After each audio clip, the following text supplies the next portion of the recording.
వీడియోల కోసం మా అమరావతి గళం ఛానల్ని సబ్స్క్రైబ్ చేసుకొని బెల్ ఐకాన్ నొక్కండి. ఈ జగన్మోహన్ రెడ్డి మళ్ళీ అధికారంలోకి వస్తే రాష్ట్రంలో మొట్టమొదటిగా జరిగేది ఏంటో తెలుసా? అతి పెద్ద దొంగతనం. అవును, మీరు విన్నది కరెక్ట్. లీగల్గా చేసే దొంగతనమే ఈ ల్యాండ్ టైటిలింగ్ అంటే. ల్యాండ్ టైటిలింగ్ విధానం ద్వారా మీ ఆస్తి పత్రాలని మీ చేత్తోనే గవర్నమెంట్కి ఇచ్చేలా చేసి అఫీషియల్గా దోచేయడం. అయినా మీ కష్టం, మీకు తరతరాలుగా వస్తున్న ఆస్తులని, వాటి డాక్యుమెంట్లను తీసుకెళ్ళి గవర్నమెంట్ చేతిలో ఎందుకు పెట్టాలి? ఒక్కసారి జగన్మోహన్ రెడ్డిని ప్రశ్న మీరు అడగండి. మీ ఆస్తి పత్రాలని, జగన్మోహన్ రెడ్డి ఆస్తి పత్రాలని గవర్నమెంట్ చేతిలో పెడతారా? అసలు ఎందుకు పెట్టాలి? సామాన్య ప్రజలు ఏంటి అవసరం?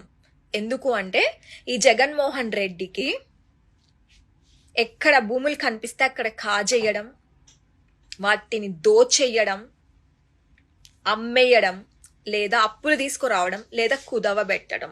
ఇది నేను గాలి మాటలు చెప్తుంది కాదు, గత 5 సంవత్సరాలుగా మనం చూస్తూనే ఉన్నాం. అంతెందుకు, ఆయన పైన ఎన్ని ఈడీ కేసులు లేవు? ఇంకా చెప్పాలంటే అమరావతి రైతులు దిక్కు దివానం లేని రాష్ట్రానికి మంచి ఉద్దేశంతో, క్యాపిటల్ సిటీ కోసం, ఒక రాష్ట్ర రాజధాని మంచిగా ఉండాలి అనే మంచి ఉద్దేశంతో వాళ్ళ ఆస్తుల్ని, పసుపు కుంకుమ కింద తెచ్చుకున్న ఆస్తుల్ని కూడా ఇస్తే వాళ్ళకి ఏ గతి పట్టిందో మనం గత 5 సంవత్సరాలుగా చూస్తూనే ఉన్నాం. ఇదే రేపు జరగబోతుంది. మనకెలాగో మంచి జరగలేదు ఈ 5 సంవత్సరాలు. మన బిడ్డల భవిష్యత్తు, మనకి, మన కుటుంబాలకి తీరని నష్టం జరిగింది. కనీసం ఉన్న ఆస్తినైనా కాపాడుకుందాం. ఆస్తుల్ని మన బిడ్డల చదువుల కోసమో, పెళ్ళిళ్ళ కోసమో, ఇంకే మంచి కారణం కోసమో వాడుకుందాం. ఈ జగన్మోహన్ రెడ్డి చెప్పే మాయ మాటల్లో పడద్దు. ఇతను పచ్చి మోసగాడు, దొంగతనం చేసేవాడు, కబ్జాలు చేసేవాడు, అప్పులు చేసేవాడు, మోసగాడు, పచ్చి మోసగాడు. సొంత చెల్లినే ఆస్తి కోసం బయట గెంటేసిన వాడు మీ ఆస్తి పత్రాలను తీసేసుకొని మీకు మంచి చేస్తాడంటే మీరు ఎలా నమ్మాలనుకుంటున్నారు?